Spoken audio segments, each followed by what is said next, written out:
what we're going to do is we're just going to do a little intro with you. But what we do on our show generally is we'll pick a film and then review it. So obviously we're doing This Is England. We're not going to do a review of This Is England while you're here, because that'd just be weird. So what we're going to do is sort of do our normal episode review and have you guys and have a conversation with you and then just kind of slot that in somewhere. Yeah, cool. Just as kind of extra information, because otherwise we're literally going to be like talking about how much we like the film. And you're just going to be sitting there going, oh, well, nice, it's a thanks. good job you like it, isn't it? Well, I've not seen it. Is it any good? That was part of the early discussion when I was asking Alan about having you guys on. It was like, yeah, it'll be fine because we both love the films, so we don't have to worry about offending them or anything. Oh, that's good then, because you won't be the first podcast host I've knocked out. Is the other one Andy though, by any chance? Yeah. Okay, so basically, I'll just do a little introduction, and then we'll kind of put that at the beginning so everyone knows you guys are going to be on the show, and then we'll just sort of just generally chat. We're not going to be too formal about it. Okay.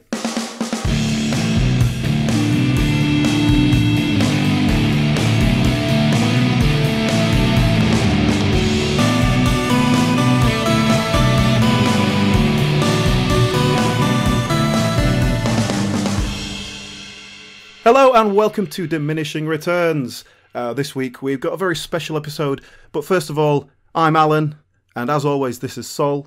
Hello. And we've got two guests this week, and two very special guests. We have the stars of This Is England. We have Thomas Turgoose and Andy Ellis. Hello, bonjour. Hiya. Hello, guys. Thank you for joining us. You're welcome, really, Thanks for having us. Yeah, really happy to have you on board. We want to pick your brains a little bit about the film, I suppose. We're going to be talking about the film. But first of all, how are you doing, guys? How are you? Everything all right? Yeah, good. Apart from the world going mad. Yeah, how are you going? Are you isolating at the moment? Are you all tucked up in your little houses there? Yeah, I'm isolated. My little girl had a bit of a temperature, but she's fine now. So we're still until at least next Thursday before we can go out shopping or anything. Oh, God. Yeah, it's a. That's the worst thing with it, is just the symptoms are like the most generic, broad set of symptoms that could also be anything else. I've convinced myself I'm going to come with it about 10 times this week now. I have actually genuinely had some sort of chest infection for about a week with no other symptoms whatsoever, so I don't think it's that. But yeah, when you start coughing, it's like, oh my God. Plus, I don't go out and cough because I've got to leave. Yeah. I had really bizarre lethargy about 2 days ago where I just felt so tired, and I realised I think it might be a vitamin D deficiency because I'm not going outside anymore. But for a minute I was really worried. So have you guys got company in isolation? You're not on your own, are you? Yeah, I've got my wife. She's here with me, but she's a key worker, you see. She works in a nursery, so she's been sort of back and forth to work throughout the week and stuff. But I don't know. I think as an actor, because you spend so much time on your own anyway, when you're in between jobs, you sort of like we've been sort of preparing for this for years. Yeah, definitely. We've been preparing for years. You sort of like you get used to your own company, and then when someone else is round, for me, like Charlotte's finished work now because they've closed the nursery, but so I'm gonna have Charlotte sat around the house all day, and it's like it's gonna be weird for me because I'm so used to being on my own. So it's kind of like, I don't know. Yeah. I'll be interested to see whether we're still married at the end of it. I wouldn't be surprised if there's a slew of divorces after this, after like 2 months down the line. We're either going to be divorced or we're going to have a kid, one of the two. She just gave me the funniest look ever for saying that. Was it like a sexy look? No, it was no. Knock you out. Yeah, that's what I'm like at the moment. I'm because I've got my wife, and my wife's a key worker as well. She's a nurse, but because we're self-isolating now, it's literally the foot, because I've got my wife and then my 2 little girls. So yeah, we're kind of crawling up the walls a bit. I think everyone is. I noticed out the window earlier this morning, someone in the flat opposite me, not quite opposite, has put a sign up saying, "Stop looking in my windows, you fucking nonce." And I really hope it's not aimed at me. I don't think I've been looking in their windows, but... It's bringing the best out of people, though. That's the beautiful thing, isn't it? Yeah, definitely. Right, Sol, we have got obviously a fantastic interview coming up with Thomas Turgoose and Andrew Ellis later on, but we want to talk about the film without them in the room so that we can be nice and honest. But as everyone's going to find out, we're going to probably be sickeningly sycophantic about this whole film, aren't we? Yeah. Yeah, probably one of the most egregious examples of us both just really loving the film. Not to give too much away. So we're going to try and not be too just a total love fest about the film. We're trying to actually analyse it a little bit properly. Yeah. We try and, go for a balance of opinions, but Calvin doesn't like it and didn't want to do this episode, and it didn't seem worth getting another guest on top of our special guests, so you're stuck with us to fawning over it, I'm afraid. But we've got plenty to talk about because we got the original film. Obviously, it was released in 2006, and then there was 3 basically miniseries spread out over several years, continuing the story. And so we'll get into that a bit later. Can we touch on that? Oh yeah. How come it's considered 3 miniseries and not just a TV series that ran for 3 seasons? Well, I guess it's because they changed the title. I suppose that's what it comes down to. Yeah. When it comes down to it, though, it essentially works as a little film within itself because it's sort of like a sequel film, and then we jump forward 2 years, and it's like what's happening to them now, and it's just sort of quite a long film, isn't it?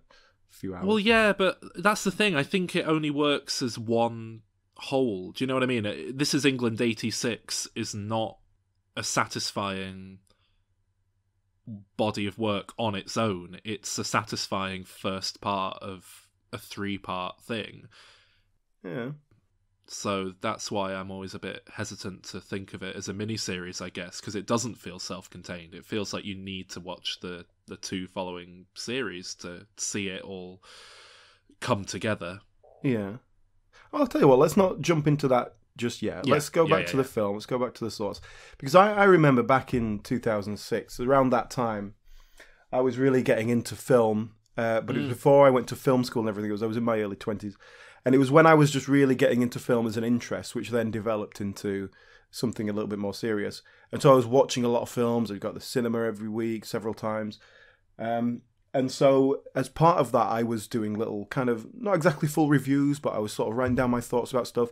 And at the end of the year, I would kind of do a top 10 list of my favourite films for the year, which I know you still do now, but I don't really kind of do that anymore because I don't keep up to date with current films very well. But anyway, I remember... I can't wait. I can't wait until this year's done because I think it's going to be the most fascinating top 10 of the year from all the critics coming in. Everyone's gonna have like Trolls World Tour, Bad Boys for Life. It's gonna be the most meager selection of films. But yeah, I remember in 2006 my favourite film of the year was This Is England. It was number 1 on the list. Well, I wish I could be that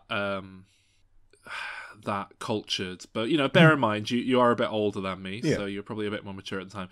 I think very firmly, if you'd asked me in 2006, I would have said my favourite film was Borat, Cultural Learnings of America for Make Benefit Glorious Nation of Kazakhstan. Which, you know what, we really need to cover that on this podcast soon because I want to revisit it and see if it holds up or not. I'd be very much up for a Sacha Baron Cohen season.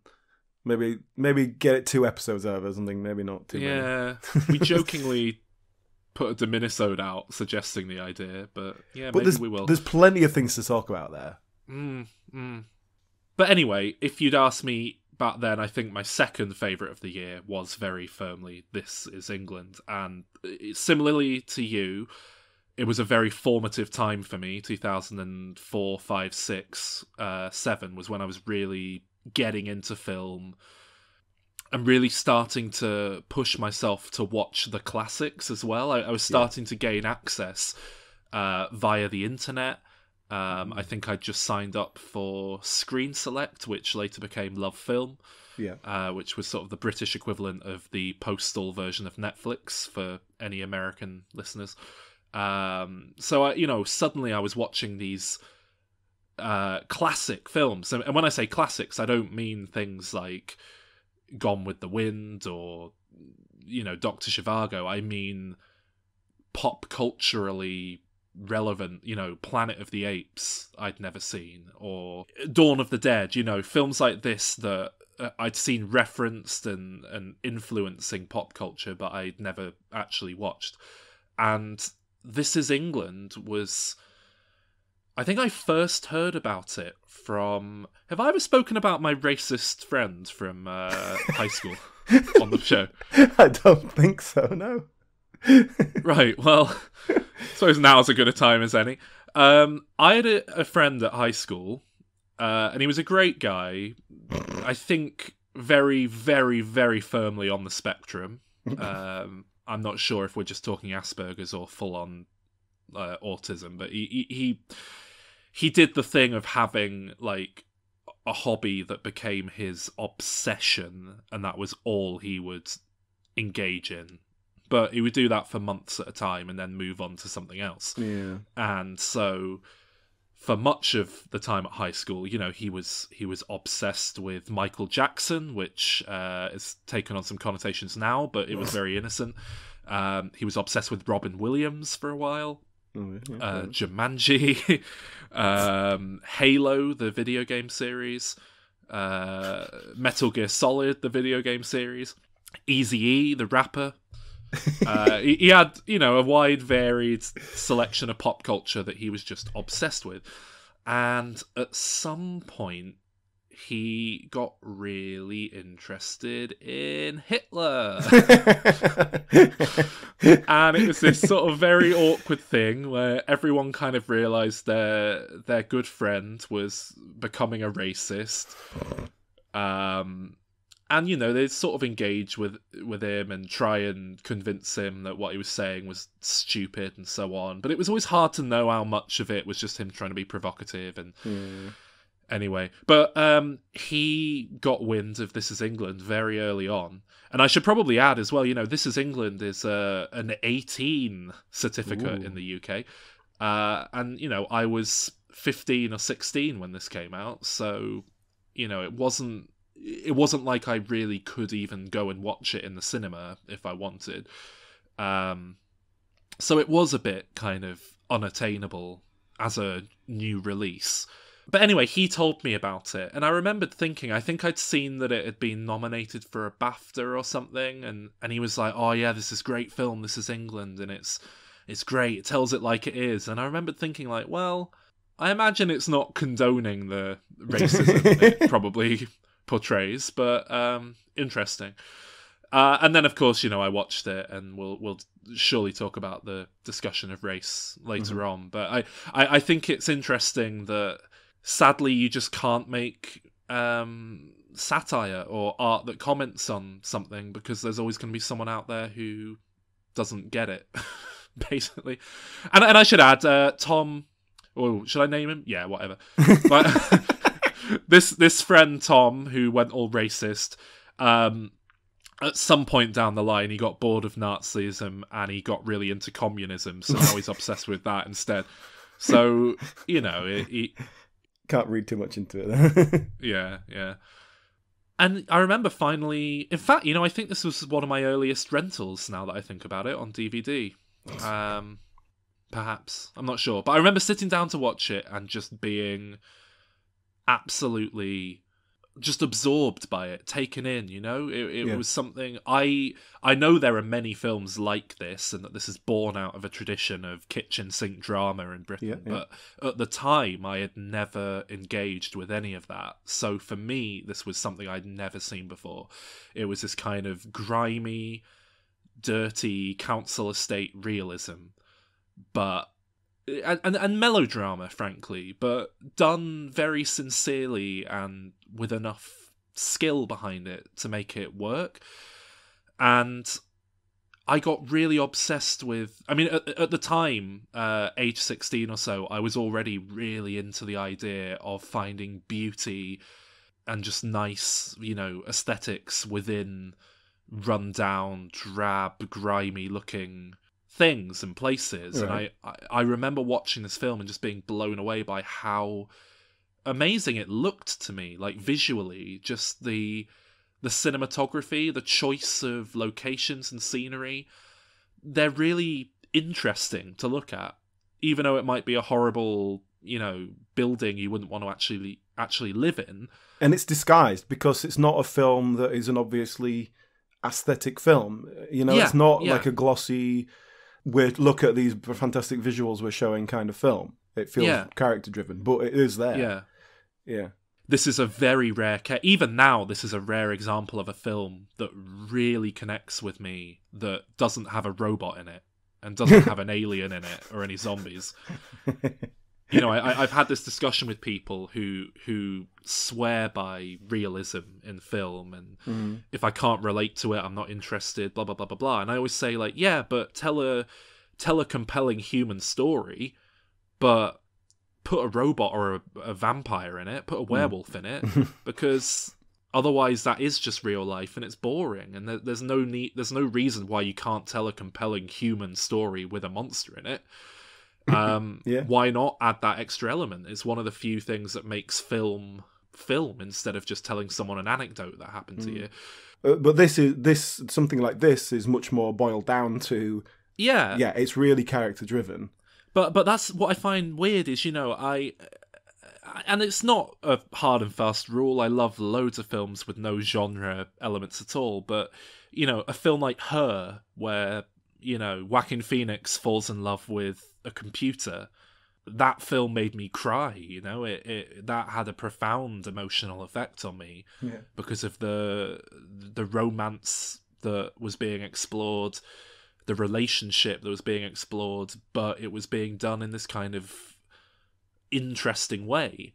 And I've seen a million films do the exact same sort of thing, but it's just two people and it just doesn't engage in the same way. And I think, well, it's been done, who cares? And so it's very rare for me that a film that is this stripped down and straightforward really connects with me on this level. That's it. For me, this is the sort of thing that I like. So, the kind of social realism stuff, very stripped down. That's definitely what I respond to. But at the same time, it can be hit and miss. It needs to be done right. It needs to be engaging, because these things do have a tendency to just fall into meandering kind of snapshot of a life. Oh, I've seen so many bad examples of this sort of thing. Yeah. God, we went to film school. We were the generation of film students fresh off of seeing This Is England. So I think it was particularly prevalent in our year. But that's, I'm sure it exists every year at film school. People who just want to make a quote unquote real kitchen sink drama. But then it's like, I guess I'll just drop the clip from Adaptation in here where Brian Cox yells at Nicolas Cage, "Why the fuck should I care about your film about nothing?" Sir, what if a writer is attempting to create a story where nothing much happens, where people don't change, they don't have any epiphanies, they struggle and are frustrated and nothing is resolved? More a reflection of the real world. The real world? Yes, sir. The real fucking world. First of all, you write a screenplay without conflict or crisis, you'll bore your audience to tears. Secondly, nothing happens in the world? Are you out of your fucking mind? People are murdered every day. There's genocide, war, corruption. Every fucking day, somewhere in the world, somebody sacrifices his life to save somebody else. Every fucking day, someone somewhere takes a conscious decision to destroy someone else. People find love, people lose it. For Christ's sake, a child watches a mother beaten to death on the steps of a church. Someone goes hungry. Somebody else betrays his best friend for a woman. If you can't find that stuff in life, then you, my friend, don't know crap about life. And why the fuck are you wasting my 2 precious hours with your movie? I don't have any use for it. I don't have any bloody use for it. Okay, thanks. See, for me, I remember watching the film at the time, obviously I saw it at the cinema, but then I don't recall, I must have seen it again at some point, but then, yeah, I watched it in preparation for this, and it had been a long time since I watched it, a long time. And I think, definitely for me, because it's not a film that you're going, oh, I'll just throw that on, that'll be a bit of a laugh. You know, it's not, it's something you want to sit down and watch kind of properly. I think it was one of those where I was like, do I want to watch that again? Do I want it to disappoint me? like 10 years further on the line? It was a weird one because obviously, as I say, I'd been keeping up with the TV series. Don't get me wrong, I love the TV series, but the film is obviously edited down to the strongest 90 minutes or so possible. Whereas the TV series, there's a lot more room to let things get through that probably would have been cut from a film. Mm-hmm. So while I do love the TV series, I think there is a lot of weaker stuff in it where it kind of shows the cracks a bit of what they're doing. And that I was kind of worried that I would then, go back to the film and it would be like, oh, it wasn't as good as I remembered it. It was always kind of like the TV series, just like... For me, it was, it'd been a long time since I watched the film. I watched it again, sort of in preparation for this, but it was a while back now. And then I'd never watched the TV series. That was partly because I didn't have a TV, but also it was the same thing. I was like... Oh, wait, you'd never seen the TV series... Until just I watched it this week. Until just now? Yeah, oh, wow, okay, that'll be interesting to go through. Again, it was sort of the same thing where I was like, is that just going to...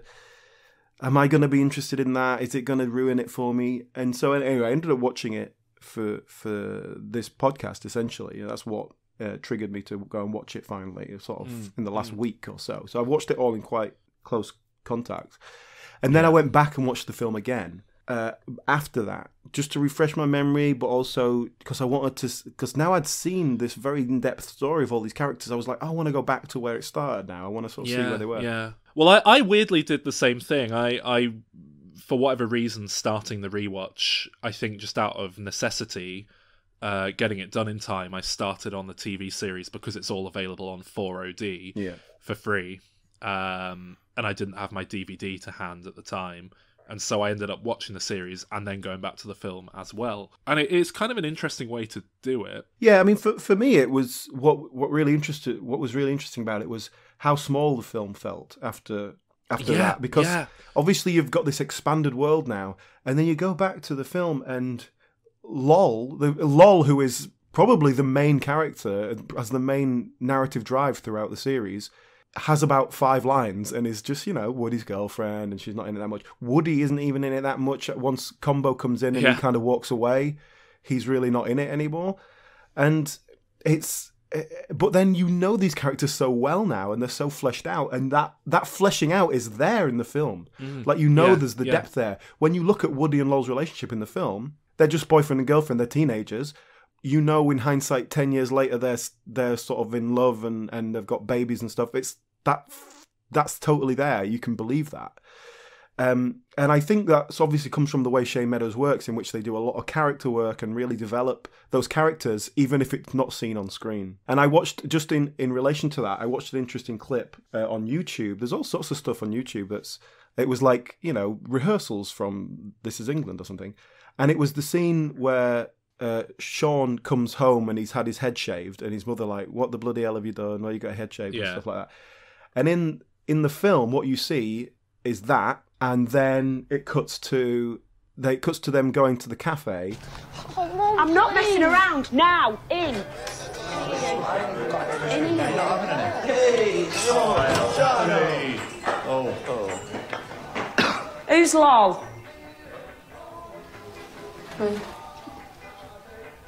What have you done to his hair? I did ask him before I did it if he was all right with it. Don't you think you should have asked me first? Yeah. I'm sorry. Shaun, did I not ask you if it was all right? Yeah, I know, but if he said jump off a cliff, would you do that? No. To be honest, you all look a bit old to be hanging around with him. I'm only in the year above in school. Are you joking? No. I've got problems. Yeah, well, you will have problems if you touch his hair again. Oh. Fuck off, I'm really Who's sorry. Woody? You behave. I'm Woody. I'm sorry, love. No, it's fine. It's, I just wanted to thank you because he said he's been being bullied at school and you'd helped him out. You're welcome. Yeah, I really appreciate that. And the clothes and stuff, I think he likes them, you know, I don't mind that at all. But the hair is not good. I'm really sorry. I am. I wouldn't have done it if I knew you didn't like it. Listen, I'm gonna leave him here with you. I'm gonna trust you, Shaun, all right? Just a kiss. See you later. See you later. See What's you. your Nice to name? meet Sorry, you. what's your name, love? Cynthia. Nice to meet you, Cynthia. Nice to meet you all. Sorry, I'll love. see you in a bit, Shaun. See you, love. Bye. See you later. Ta-ra. Bye, Mum. You shit yourself. You shit yourself. You did. Now, that's not in the film, him telling her that, but when I was watching the scene of them rehearsing, one of the things that Shaun says to his mum is, I was being bullied and would he help me?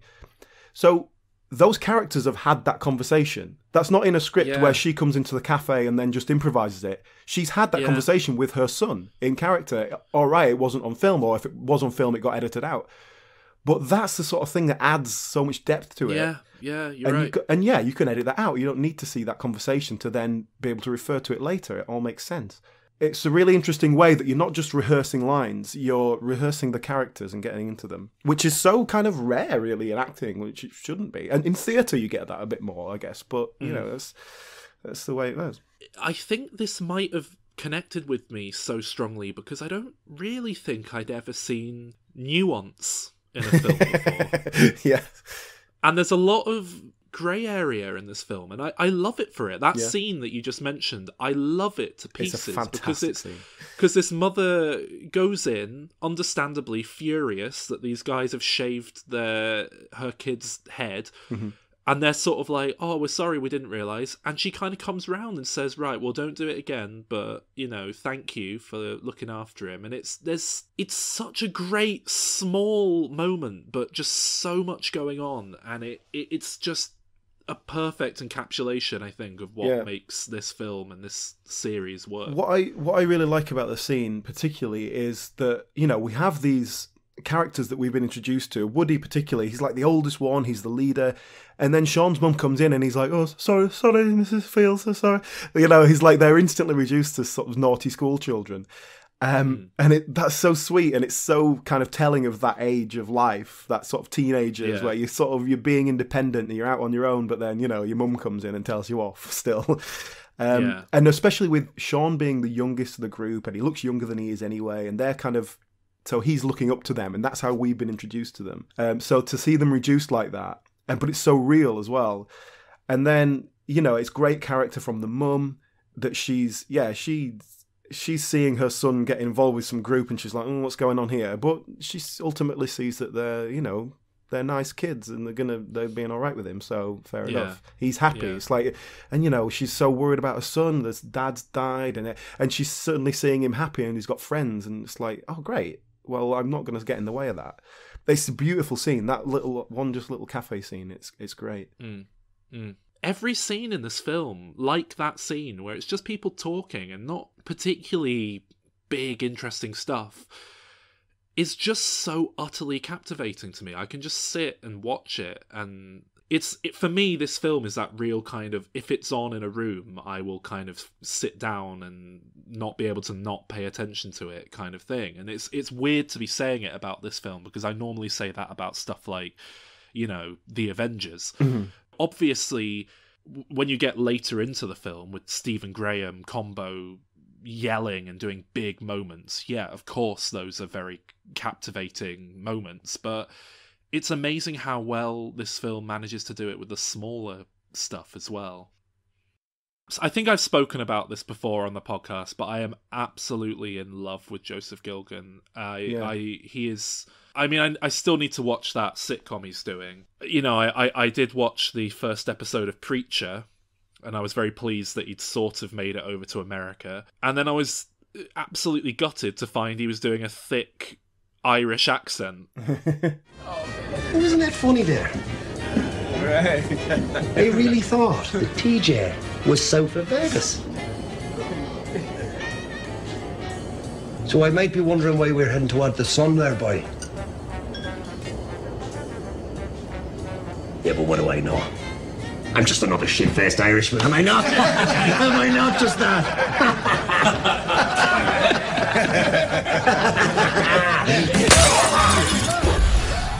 Half the appeal of him is his Lancashire... Sterling, mate. Sterling, yeah. Absolutely bloody sterling. But he is one of the most phenomenal actors I have ever seen. He can't help but be utterly captivating to me. I don't know what it is, and I'll talk about it more when we get to the series. But that was his time to shine. Yeah. But I mean, do you want to talk about the acting at all, like now? Because I want to go through pretty much everyone in this film and sing their praises individually. Really, yes. There's a very specific acting style that most of the cast take on. And I think it's probably the result of them not being actors per se. Mm-hmm. But it's that kind of way of talking like this. It's a very specific rhythm. Alan. But it works, it's real. And I have to say, I didn't want to say this in our segment chatting to him himself, because it would just seem like arse-licking. But, getting a child performance... of any standard in film is hard. Thomas Turgoose in This Is England is probably the best child performance I could think of off the top of my head. A lot of that is down to how he's being directed and edited and everything, but it is a remarkable performance for a child of that age in dealing with the kind of weighty concepts as well. He is very much the protagonist of this film, and he's wonderful. There's a lot of weight on him, a lot of weight. And I want to. This is probably a good time to reference Kes. I think there's an obvious comparison there, and I think there's a very deliberate. There's a couple of scenes that I think Shane Meadows certainly was making deliberate reference to Kes. Absolutely. Just the very opening scene where Shaun's getting out of bed. I mean, that's the opening of Kes, him getting out of bed and lighting the fire and stuff. And then the caning scene at school, that happens in Kes. I think that's probably a deliberate reference on Shane Meadows' part. Yeah. But without it being obtrusive. But it's just like, I'm giving a nod to this obvious forerunner of, a working class kid and just sort of showing his life. And and I think you're right. From what we've heard, and we did the interview with the guys, obviously they told us a bit more details, but it was very much just them kind of playing themselves, letting the character come out from their own personalities. And that gives such a natural performance to the whole thing, and a lot of the scenes are quite heavily improvised. So that natural feel really comes through in the acting. And how well does that translate to then if you want to go on and make a career as an actor? I don't know, but I will say this. You look through the cast of these actors, a lot of them, this is their first professional credit, or maybe they've done Room for Romeo Brass and they've done it, but so many of them have gone on to have acting careers. Yeah. Significant acting careers. It was, I mean, this is an incredible bit of casting, this film. They discovered, they made wonderful use of Stephen Graham. I suppose we don't really need to spend too much time on him because I've already sung my praises for him on this podcast before. But I mean, he was probably the most established actor on the set. Absolutely, frankly, judging by the season. I love Stephen Graham, and this is the reason that I love him. This is his tour de force performance. Yeah. He is, again, absolutely phenomenal in this film. It is an incredible performance he gives. Fucking Falklands? What the fuck's the Falklands? Fucking innocent men, good fucking strong men, good soldiers, real people losing their lives, going over there thinking they're fighting for a fucking cause. And what are they fighting for? What are they fighting against? Fucking shepherds. Shepherds with fucking rocks and little rifles. Why? Because I want you to. There's fucking loads of dickheads dying out there for nothing. My fucking dad wants a dickhead! What are you fucking doing, you little... Fuck off! Hey, what am I doing wrong? Shut up! Oh, here, little one. What's wrong, mate? Tell me the truth. No, come on, tell me the truth. I'm just fucking... That's it, go on, what's My this? fucking dad died in that war. Your dad died? Yeah, get off. Fucking hell, mate, I'm sorry. Fucking shut up about it. I'm sorry, mate. Fucking hell, I'm sorry, lad.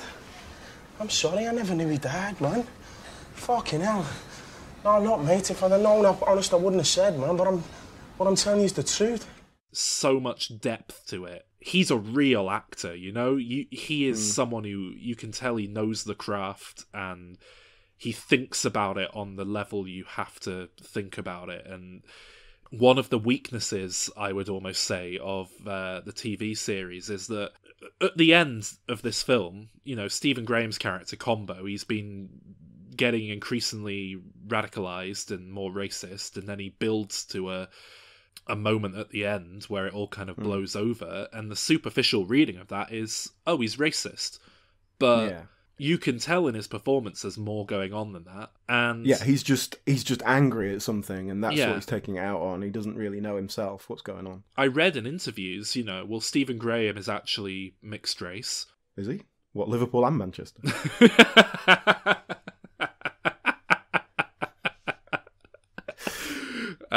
But no, you know, he's biracial. He's, you know, apparently his siblings look a lot more black than he does. Oh, really? I didn't know that. He certainly couldn't tell from his appearance. Yeah, he looks white, and apparently, I read in interviews with him, he found that very upsetting growing up, that he wasn't part of his family in that way. He felt separate. Look like the rest of his family. Yeah, and yeah, so, it says here his paternal grandfather's Jamaican. So, yeah, a quarter. And you can see it in his performance. What he is channeling at the end there is jealousy, because he's kind of stuck between, you know, two worlds in a sense, and he's jealous of this black guy who has a loving black family, where he was kind of felt a bit alienated from it. And that just gives this incredible depth of performance, and it's very real, because he's obviously drawing upon his own emotions, like any good actor does. And he kind of spells it out in the last episode of the TV show. He kind of says, I wasn't angry with you, I was jealous because of your family and so on, which I kind of wish they hadn't gone into almost, because it's nicer as this incredibly subtle beat. But that's just, you know, Stephen Graham is phenomenal, and as long as he's not doing an American accent, I could watch him in anything. Yes, I agree. I think he's fantastic. I do think this is probably going to be the thing he's remembered for. Yeah. I mean, for anyone who hasn't seen it but has been listening to us talking about it in quite a dry analysis, you know, it's basically about this kid who is a bit of an outsider, gets taken in by a group of real like mishmash of friends. Of all different walks and they're skinheads, ages. aren't they? I guess that's the idea. But Shaun, the main character, is just walking down the street past this gang, and they chat to him a bit, and he's in a bad mood. He's like depressed because he's getting bullied, and Woody, because he's a nice guy, just wants to cheer him up, and so sort of invites him into the fold.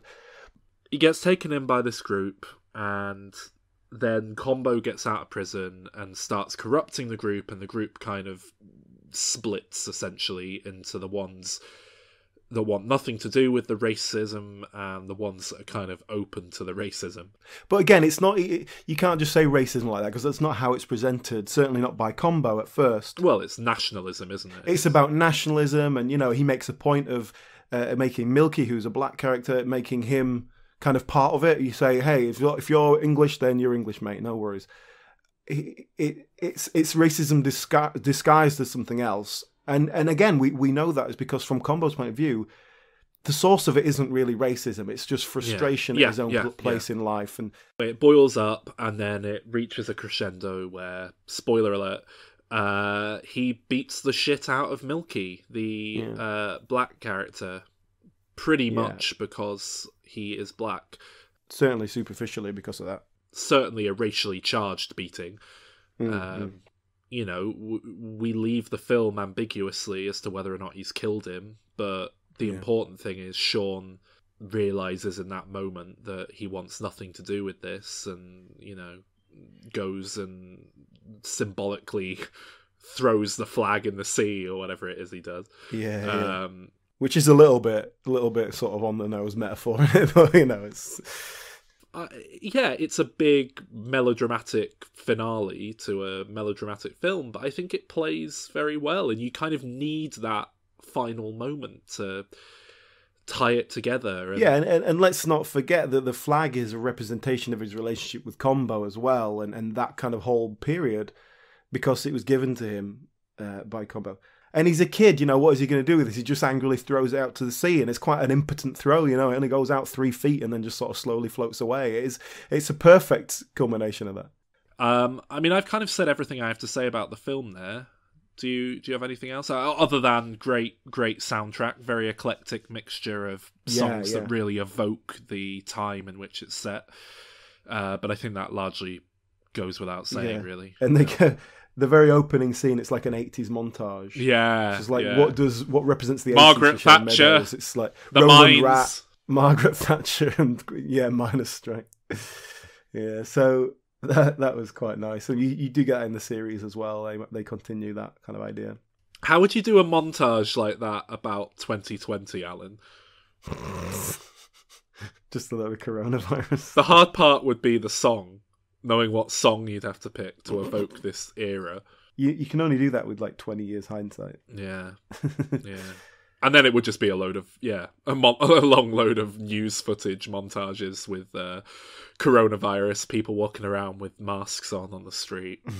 Yeah. And you definitely have a bit of Brexit in there. Bit of Boris Johnson as PM, and a bit of coronavirus.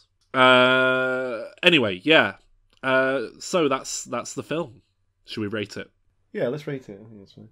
All right. Well, I think this is an incredible film. I think it's a really just pretty close to perfectly put together piece of work. All the scenes are very compact and incredibly captivating. It does what it sets out to do very powerfully. So I give this a 10 out of 10. Yeah, I agree with most of that. I think it's a film that really, apart from anything else that we've already talked about, it shows the power of editing. Because they obviously just filmed hours and hours of stuff and then created a story out of it, even if they did have some sense of where they were going. Just like the other standout film of 2006, Borat, Cultural Learnings in America. But yeah, I'm sort of totally on board with that. I want to give it a 10 out of 10 as well. Definitely, it's probably in my top 5 films ever list, I would say. Ding dong. Oh no, it's not appropriate. Yeah, baby!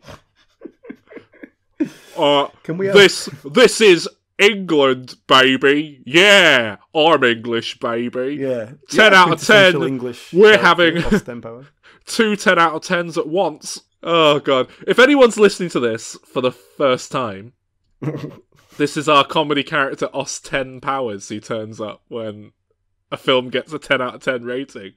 And yeah, it's the baby! sole reason why I never give 10 out of 10. Can we have Austin Powers as played by Stephen Graham? Fucking hell, baby, yeah!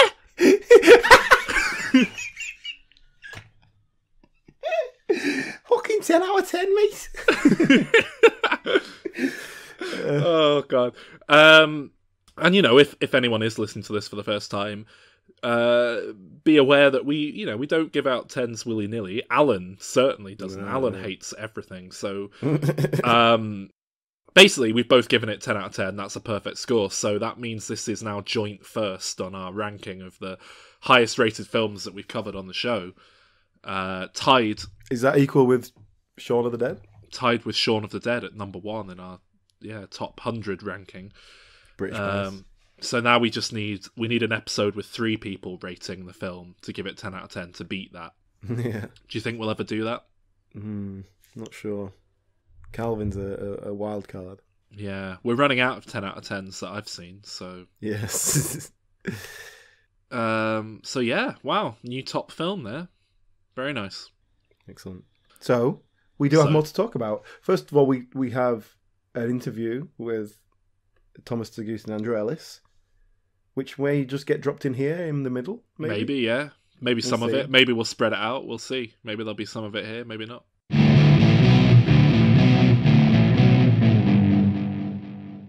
Right, guys. Well, I want to take you back to sort of about 15 years ago. Now, Tomo, I know I've seen the odd interview with you and stuff, and obviously you weren't an actor. That was kind of the whole point. You had no aspirations to be an actor at all. Is that right? Yeah, no, I never. It never ever crossed my mind. I guess you're too young to really know what you want to do at that age, aren't you? Well, I was at the age where I wanted to be a professional footballer, like every sort of kid who plays football. So, I mean, I think even till it was released, I was kind of still like, well, I'm not really that bothered, to be honest. I didn't really get it. And then I had beautiful women coming up to me in the streets, and I was like, oh, actually, I can get used to this. Yeah. So yeah, but no, it all just sort of happened by accident, really. I was I was street cast, so I kind of guess it was all an accident. Which just so happened turned out to be the story of your life, isn't it? Yeah, exactly. Yeah. Literally, yeah. And obviously with Shane Meadows, that is generally what he does. He works with a lot of non-actors, or at least, obviously you're an actor. These people are great actors.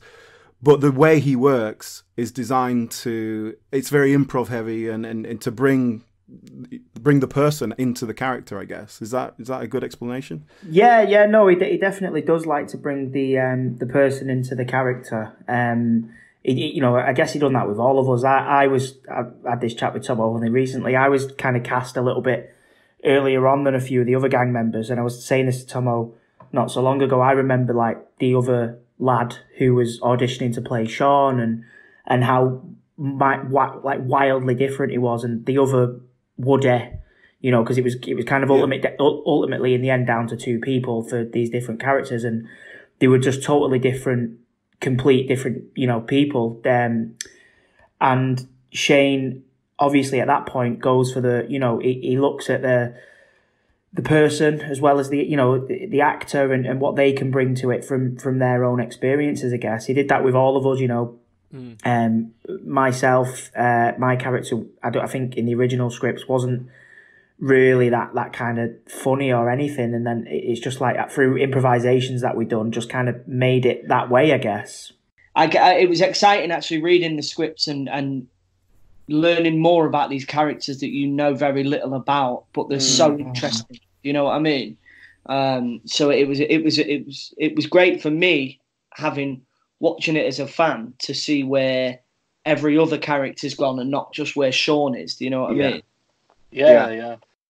I think, and being able to bring all those characters out and having the actors there ready to do it is great as well, because you cast an actor who's not going to be a huge role in the film, but I guess that's again the way Shane Meadows is doing it. He's bringing people who are going to play those people and building the world, even though you don't see it.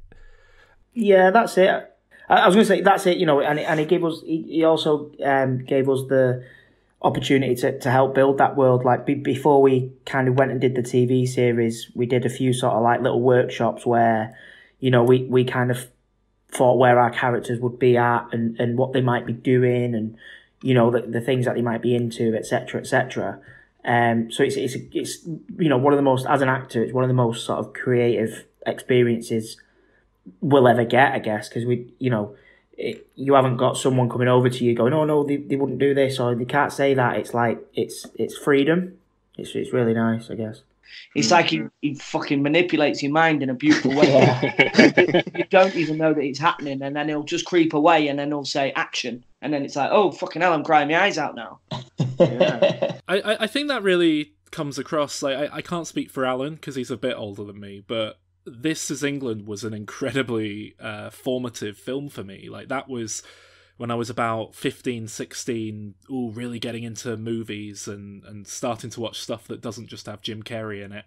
And then I was just shown this quote unquote serious film, and it was like nothing I'd ever seen before. And it really just grabbed me as, I think the realism and the fact that it does feel so natural and all of that. And then when I went off to film school with Alan, I remember it being a very divisive film where, you know, about half of the students there loved it and thought it was this absolute masterpiece, and then the other half thought it was boring. Yeah, some of the older people. There was one guy in particular, I don't know if you remember, Alan, who had a real problem with it, but he was a mature student, and his whole problem whenever I spoke to him about it was like, oh, that song didn't come out until 1987. And it's like, well, yeah.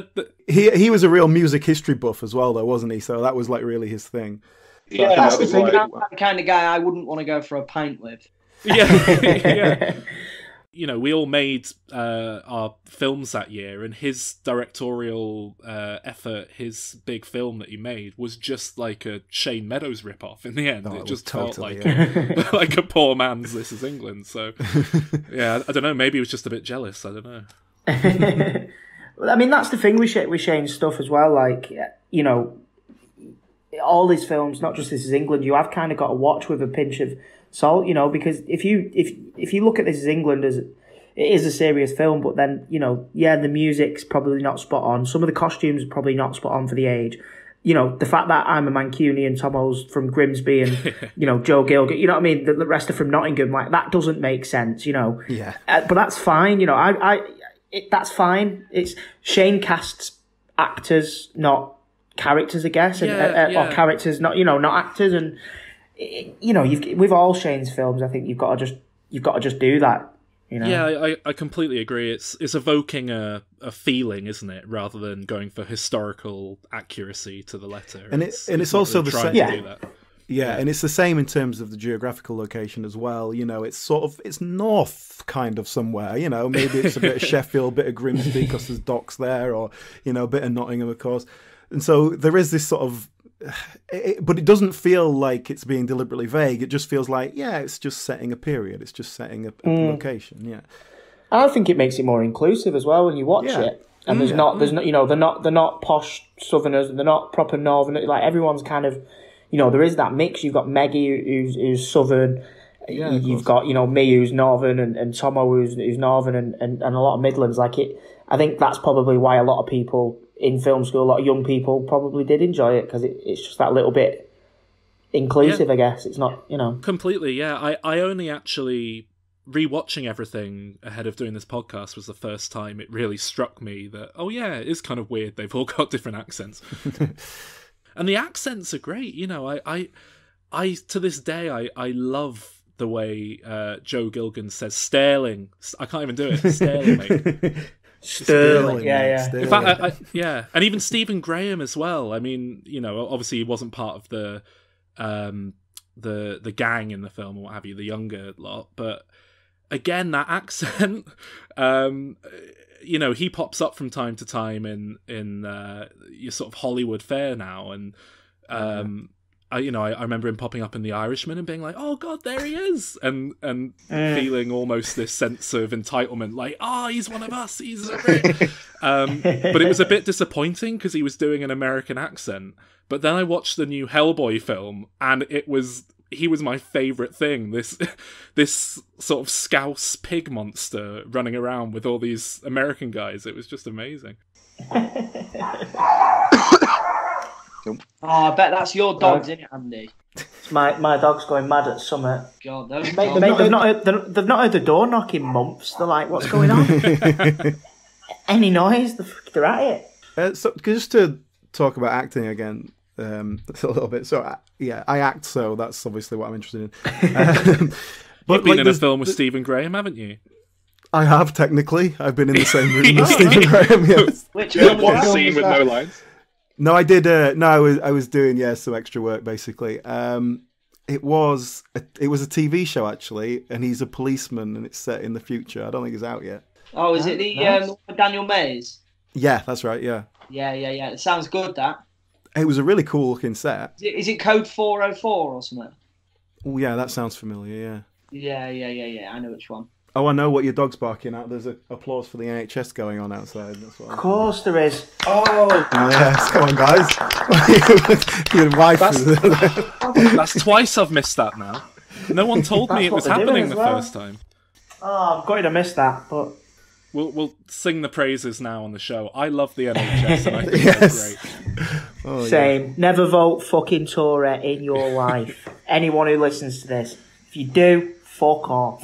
I think we've spent, the better part of 4 years calling David Cameron the devil and so on. I think. We have, yeah. We did a whole Thatcher devil with winged bat thing. Yeah. Oh, well, there's fireworks going off outside over here. Blimey. There was fireworks last time, yeah. Wow. Oh man. Oh yeah. I've got fireworks now. I can confirm there is fireworks in Wythenshawe. There's always fireworks in Wythenshawe, mate. It might not be fireworks. That's a worrying thing, too. It might not be fireworks. I'm currently laid down, just in case. I'm trying to figure out that it might actually be Wythenshawe. I can see from here. I'm trying to figure. Oh, whereabouts? Where are you? I'm in Fallowfield, South Manchester. All right, okay, all right, yeah, not too far away. Might be. Yeah, it's off on the horizon, but it's probably not. But right, hang on, I did have a question about acting. Sorry. Sorry. Got distracted. So I got the impression, certainly from some of the scenes, that it's very much kind of like they set the scene and whatever they're doing to get you guys going. And then it's pretty much just like, look, we've got 2 cameras over here, go.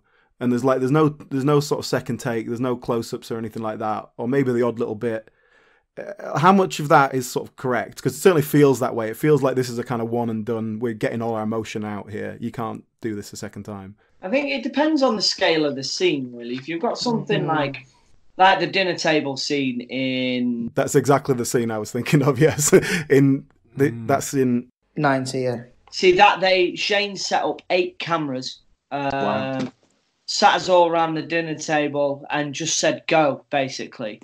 And then we did that, and that scene, that take ran for about an hour, maybe. Yeah, you can tell. It's really, yeah. It's definitely the standout scene.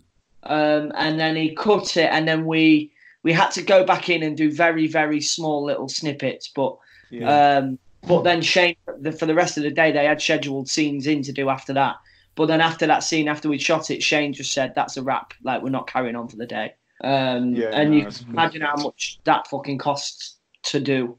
So they caught up stuff on that, and but yeah, that's it. That's the great thing. Shane's got so much respect for his actors. It gives us all the time that we need. And when it comes to things like that, it's really handy because it emotionally drains you, which is why it can be a bit of a nightmare to give Johnny Harris and Vicky scenes in This Is England 86.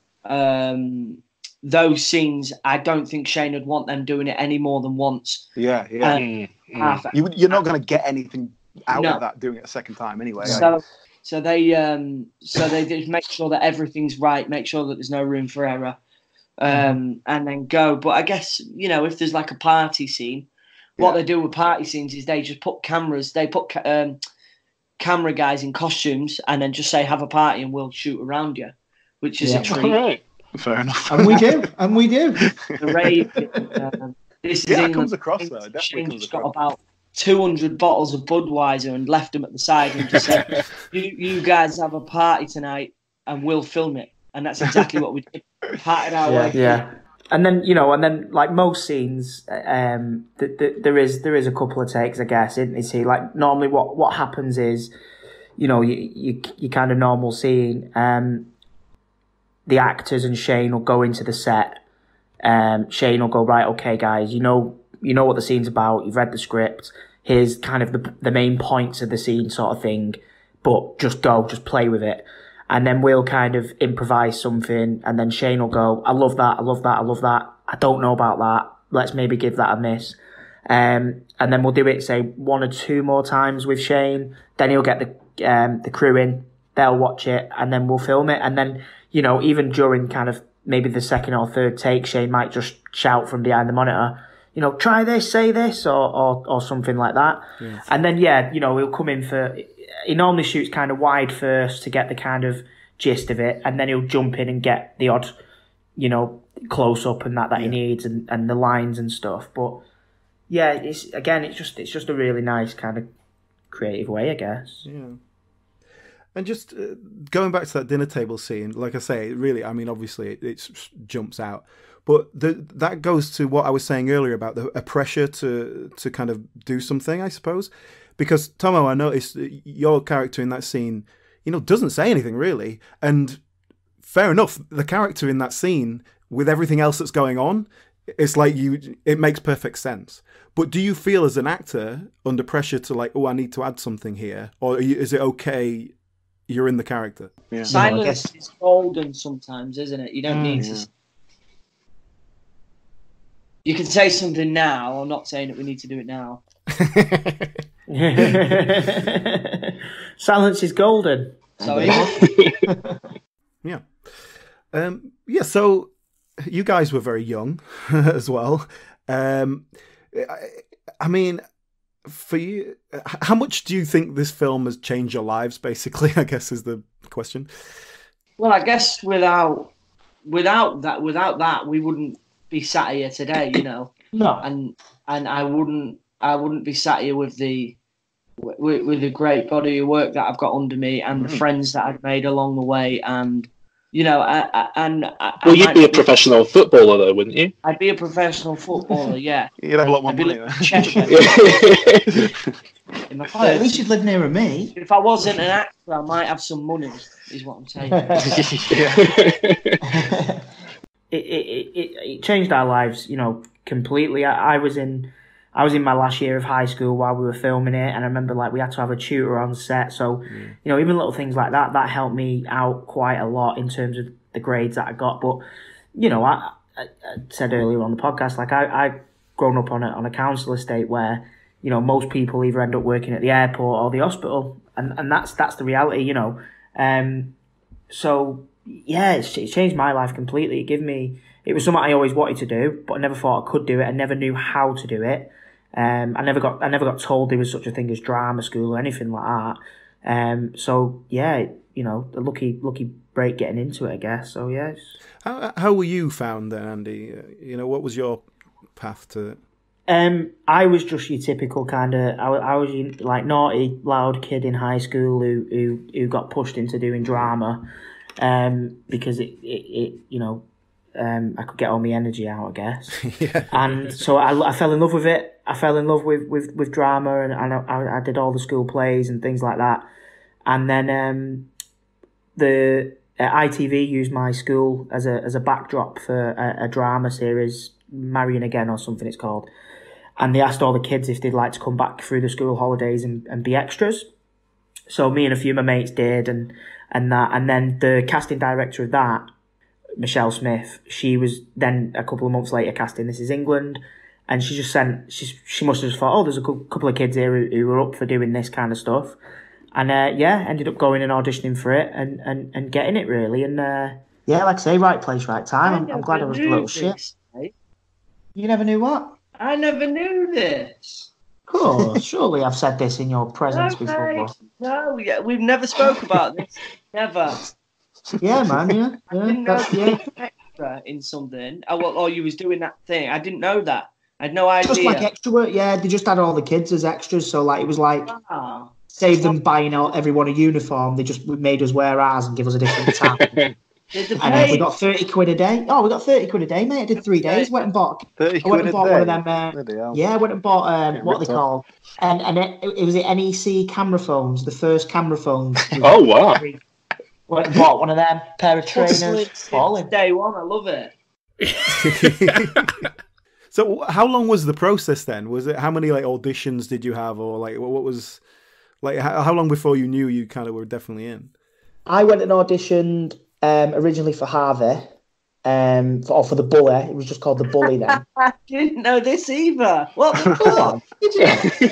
Swear to God, I didn't know this. Yeah, mate. So I originally went in the morning with a couple of my mates, auditioned for the Bully, the role of the Bully. And I remember it now, there was a line in there where Shaun said something like, "You look like the Elephant Man" or something in the thing. And anyway, Shane said to me, he said, "Oh, would you come back this afternoon?" So I came back that afternoon, went in and did an improvisation scene with Stephen Graham, who was there sort of helping out. And then I carried on doing bits, and Stephen, bless him, he went outside for a fag with my mum, and he just turned around to my mum and he was like, "Yeah, I reckon he's got this." And my mum was like, "Oh, right." So I came out and my mum went, "Oh, that cameraman said that he reckons you've got it." And I went, "Mum, that fucking cameraman's told me out of Snatch." And and then literally the next day, Shane's then wife, she rang us, Louise, and told me that I'd got the part basically. Right. And then that was it. And then we did a few kind of audition, kind of workshop things in Notts, didn't we, Tomo? Yeah. After that. So when you were making the film, was there ever any talk of following that up with a TV series, or was it always kind of approached as a one-off, finite thing, and then it was off, and it was originally, was it called Bulldogs? Yeah, originally it was called Bulldogs, wasn't it? Yeah, the film, yeah. And yeah, no, I never knew. I guess when we finished, I had no idea. I just I was as shocked as the audience was when I got the phone call asking. Shane asked me if I wanted to meet to chat about another This Is England, and I was like, right, okay, buzzing, obviously. Yeah, because it's not something that you typically expect, a sequel to. It's just not that kind of film, is it? I think famously Shane said, obviously not long after the film, Tomo lost his mum, and we all kind of got on a minibus, didn't we, team? We were all there for you and came to the funeral and stuff. And I think Shane said in interviews, it was that day really that he saw these, 6 months before. I didn't even have a clue who Tomo was. I didn't even know where Grimsby was. Couldn't have pointed to the place on a map. But, we went up there, for Sharon Bless. And I think Shane seen that and was like, I can't leave these guys alone. Like these, there's much more here. There's a lot more to these characters, and he was, I guess. He's always got a good story. So, I mean, I guess on that note, I've read rumours online that, there's been talk of doing another film at some point, rather than a TV series. Is there any truth to that at all? Or is, that just something Shane's mentioned offhand and never really come back to? Or is it something you're not allowed to talk about because it's actively being discussed? I think he would do another one if he knew that it was right. And I think if he knew that he wouldn't ruin it. But I guess I don't know. Yeah. Kind of like for a lot of us, I mean, I think it's a perfect time to end it. I think 90 was the perfect time, and it leaves the audience wondering. It leaves the audience wanting more. And I guess it's like, when you watch Shameless on the first series, it was amazing. And then the second was amazing. And then the third was amazing. And then it got to series 10 and they're all doing panto in the fucking hall. Personally, that's what I'd hate to happen. Well, I think the advantage there is that the time is passing on and the characters are aging. So life changes. And it's been very... it's been allowed to do that naturally. And it's very interesting seeing the likes of Woody and Lol and how they've become totally different people and adults with kids and all that sort of thing. And that's what I found really interesting. So I think if you do something like This Is England 2000, it still has scope. It still has somewhere to go rather than, oh, look, it's the same old characters. Let's just trot them out. Shane's always got a story, He's got countless stories in his head of his mates and whatnot and his life, So if he's got the story, I'd be there. I'll trust in it and go again. I don't think it'd end up, being the shit one. The dodgy third film or whatever. Do you know what I mean? I reckon it'd be good no matter what. So hopefully, but yeah. Yeah. I that's how I feel as just a fan of it.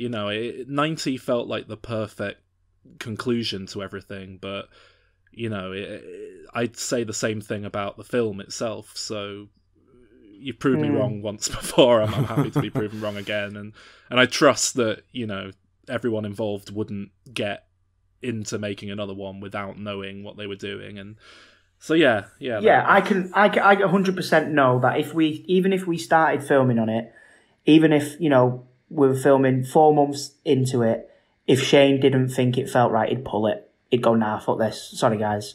100%. He'd only do it if he'd only do it if he knew, if he had faith in it, I think. Yeah. Well, one of the things we do on our show is sort of put our own ideas for sequels for films, usually in a very kind of fanciful way. But I was just wondering, what are your guys' ideas? If you were going to do a This Is England 2000 or, however far ahead you want to do it, do you think, where would my character be? Or do you not think about that? Shaun would be on a beach in Cuba with loads of people. Gadget finds out his dad is Hugh Hefner and basically goes to the mansion. and I'd have Gadget wafting me down with giant leaves. I don't know, to be honest. I reckon. For Gadget, I'd hope that him and Kelly maybe get together. You're flogging a dead horse there, mate. It's not going to happen. I've watched it. She's not interested.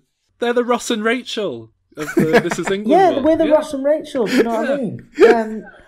I'd hope that that they maybe got together or something. I don't know. I can kind of see maybe Kelly's life kind of mirroring her sister's life in terms of she thinks that she wants this and that, and actually what she wants is in front of her. I don't know. What about you, Tom? Where's Shaun? I don't know, mate. That's what I mean. And that's what I mean with it, without having another one. I don't know. I think it was a perfect ending. I think. Well, I think that what we see from Shaun in the TV series is, by the end of it, he's still like, a young man who hasn't figured out what the hell he's doing with his life yet. That's it. And I guess he went off on his photography course with his new girlfriend, didn't he? Yeah, I don't know. I guess that's Shane's job. I'll say what I'm told to say when he writes it. It kind of feels like the end of This Is England 90 is setting Shaun up to go off and make his own film about his experiences growing up. And, well, it's a nice idea, but I think a film covering that would be sort of too weird. And it'd be weird, wouldn't it? Yeah. This is England 2005, and it's just a film set with Shane making, Yeah. This is probably not so much for Tomo, but Andy, did you get any choice in terms of hairstyles?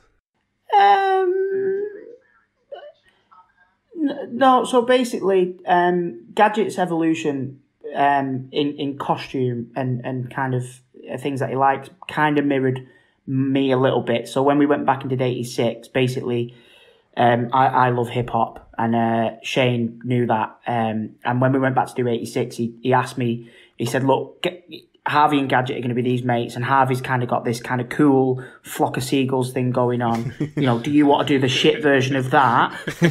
Do you want to do the shit version of that, or do you want to do kind of the shit version of sort of early hip hop?"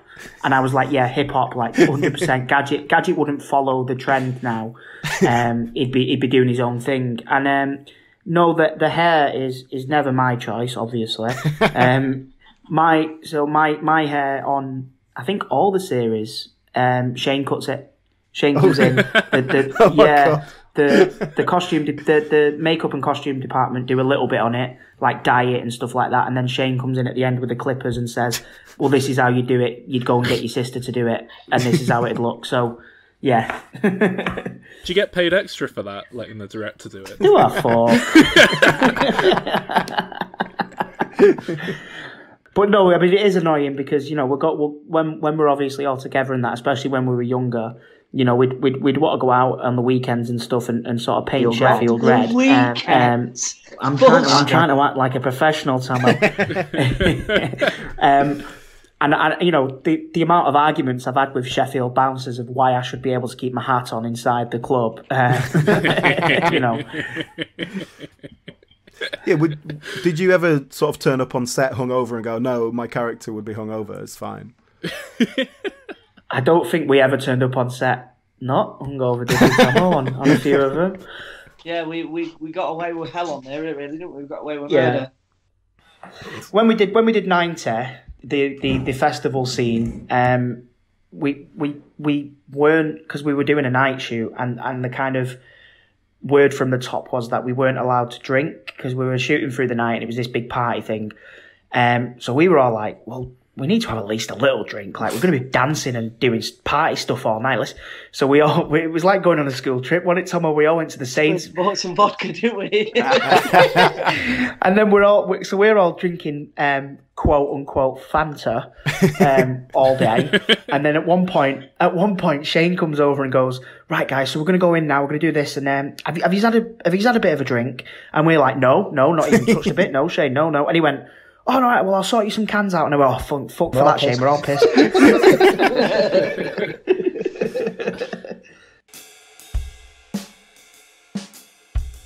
But anyway, should we talk about This Is England 86 for a bit?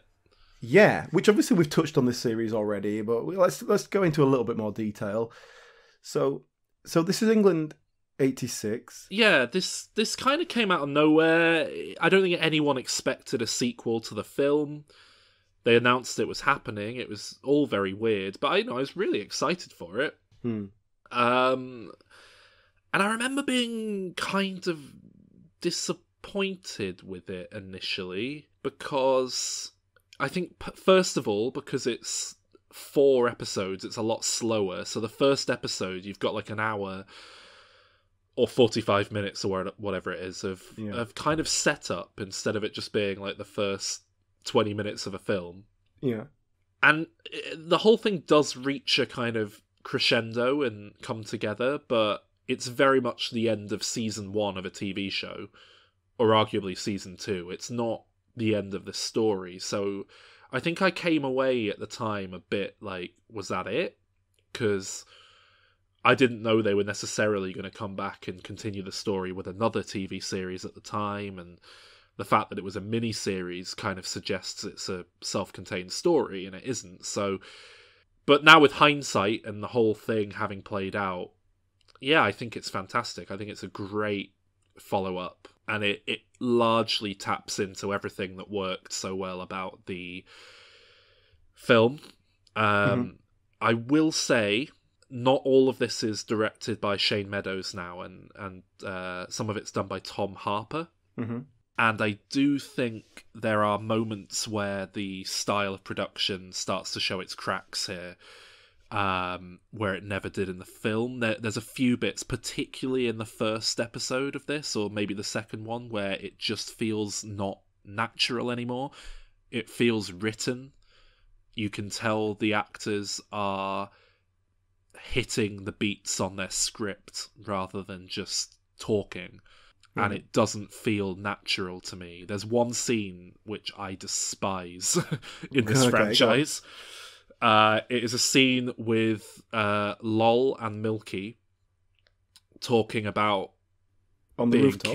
When they're talking about being kids and going down the swimming pool.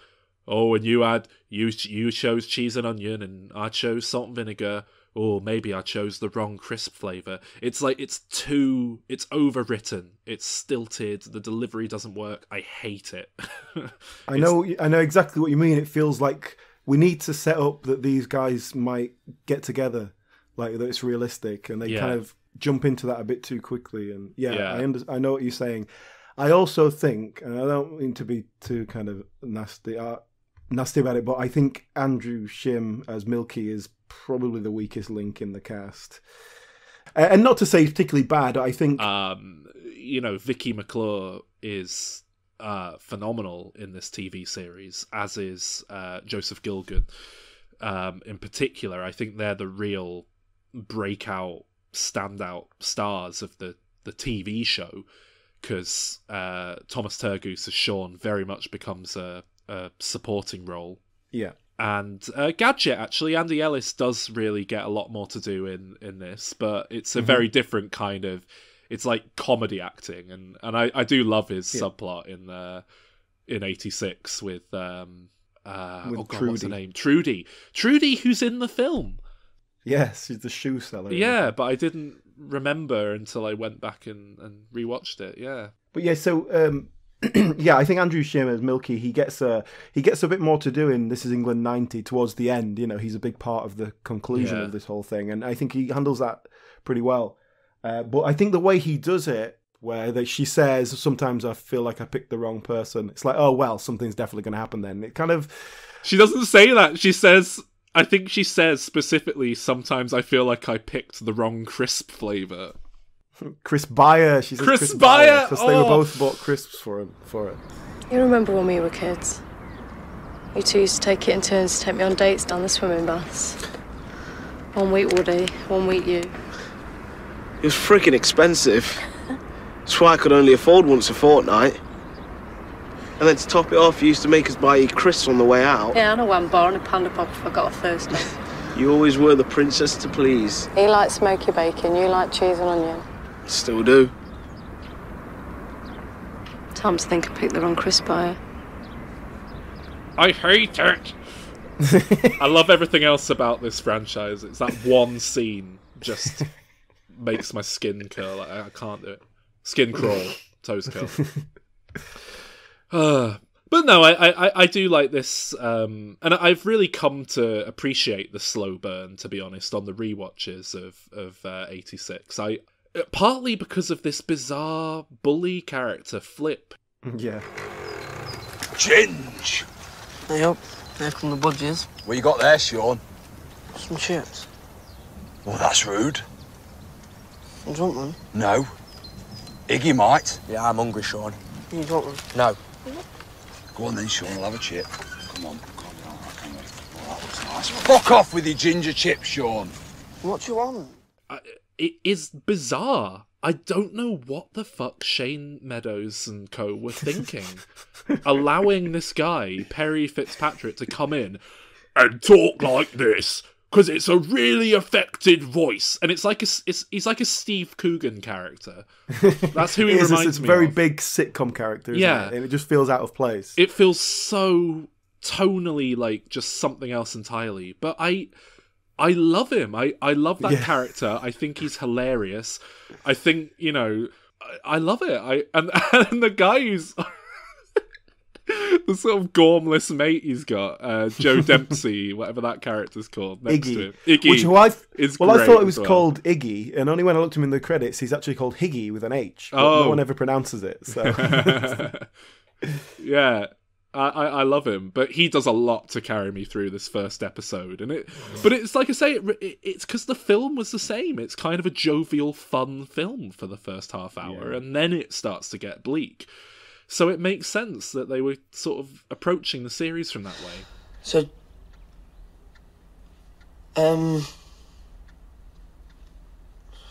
Gemma, I was thinking. What? Maybe you could be a fat dog. You what? A big You fat... take that back! Fat dog? Sean. I'll take it back! I'll take it back! So sorry. I'll take it Gemma, back! I will protect you.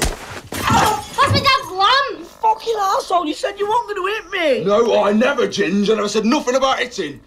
Have you set this up? No, nah. Yeah, you have. You set this up. You've got him to come in here and call me a big fat dog so you look the big knight in your white plimsolls. You fucking thick. Fuck it, I'm dying here! Nobody cares, Ginge. Shut up! I'm not thick, Gemma. What? Yeah, well, your eyes thick now, Get off innit? my face, all right? Start my new job next week. Oh, you've got a fucking job as well! Shut your freaking gob, Ginge! Not for you! Stop hitting me, Gemma! Not for Idiot! Gemma, I love you, all right? Yeah, well, I'd rather go out with him than you. At least he's not a horrible, rude bastard! You're dead, Fields! Shut up! You can run, but I'm gonna get you in a minute! But anyway, the main focus, I suppose, the plot of 86 is that Lol, her dad, is back on the scene. Is he out of prison? Is that, or is it? No, he's just come out. I don't think it ever actually. No, he's not. Is specifies. he? He's just turned up out of nowhere, hasn't he? And it's this whole thing of there's some baggage here. What is it? He obviously doesn't get along with Lol. She obviously hates him.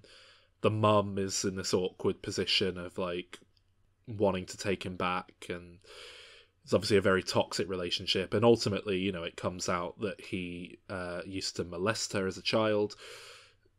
She's, you know, worried he's going to do it again, and he ultimately, in a, you know, really horribly unpleasant sequence, rapes one of the gang one of the friends, and that leads to Vicky going, you know, not Vicky, lol, going to confront him, leads to her ultimately getting into a fight with him, killing him, and sort of in self-defense, but she goes there with a hammer. I was going to say, she goes there to kill him, but then it's kind of premeditated self-defense. It's yeah, it's a great example of the nuance within this series. You know, because she goes there with a hammer, and you can tell what she's going to do, but she's afraid to do it, or she doesn't want to do it, and so she's kind of just holding back, and then eventually she manages to sort of pluck up the courage to do it, and then kind of backfires because because she doesn't have the element of surprise. If she just whacked him with a hammer, it'd be easy, but she's half doing it and trying to threaten him, and you know, ultimately he overpowers her, and you know, she manages to get the hammer back, but it is a kind of interesting scene that, you know, she wants to do, but then she's not going to, and then she is pushed to a point where she has to. You get the impression that, you know, she probably wouldn't kill him. Did he, you know, were he not to provoke her and attack her, and you know. And of course, Combo's out of prison for beating the shit out of Milky, who did survive. He comes back to say hi, and then sees what's happened. He's got a history with Lol that's alluded to, and so this whole section, a bit of a Combo ex machina, which I didn't quite like that he just popped around at that exact moment. See, again, this is why I didn't like this series that much when I first watched it, because as a conclusion, that is not a good ending. But as part one of a trilogy of, you know, little miniseries, it's a great setup. And that's ultimately what it is. This is setting up for This Is England 90, the actual conclusion to the story. Yeah. I think it's great, but that's why I don't like thinking about this as a miniseries, really, because it isn't. Yeah. And I kind of like that the Combo character's doing that. It seems realistic with what we know of him, that he wants to do something good, and he can save this person that he cares about by implicating himself. And it's quite a nice moment. Story continues, obviously, and has repercussions later on. Just to rate it then, I gave This Is England 86 9 out of 10. Yeah, same here. 9 out of 10. And there's definitely some kind of leftover good feelings about that. And but there, yeah, I think it really works nicely. It does work as a whole story. I think, you know, there are things that are left where you go, okay, what's going to happen with that? But ultimately, it does work as an ending. You know, Combo has taken the blame. He's made a sacrificial act and all this. Yeah. But yeah, then it's a nice balance of character and having these kind of odd comedy moments. Having, you know, oh, what's Gadget doing over here? Here's a little bit. Oh, what's this kid? It could be Maggie's kid. All right, yeah. Like, we're not really getting into that, but it's just like bubbling over. Stuff that you wouldn't get if you cut this down to like a 2-hour film. Yeah. And I think they just about balance that right in this. Which I say in relation to the next two, which I don't think quite get that same balance. Yeah, well, This Is England 88, the second one, was originally, I don't know if you know this, but it was meant to be a one-off special. It was meant to be a Christmas special, essentially. Yeah. And they just filmed so much material that it ended up being turned into a 3-part miniseries. All right. And I didn't know that, actually, but yeah, I think that is to makes the sense. Detriment of This Is England 88, because had this been tightly edited down, I think it might actually be my favourite bit of This Is England altogether. But as it stands, it's a bit bloated and self-indulgent in places where some scenes just kind of go on too long.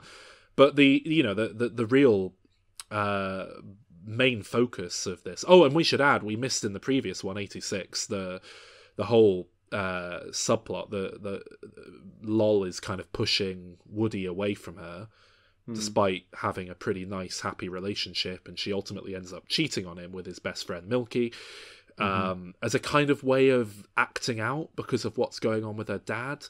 And so this is the fallout of that, essentially, where Woody has separated himself from the group, having seen her give birth to a child that isn't his, despite being, you know, the woman he was devoted to and completely in love with. And I mean, this is Woody's time to shine. This is the Joe Gilgun and Vicky McClure segment of the story, and I think that's why I like it so much, because I just love Joseph Gilgun. I love him. He is so uncorruptibly nice. He is just the loveliest guy, and to see him going through this emotional hardship here is, you know, genuinely devastating. I think and the acting, you know, there's one scene in particular where he and his new girlfriend run into the old gang, and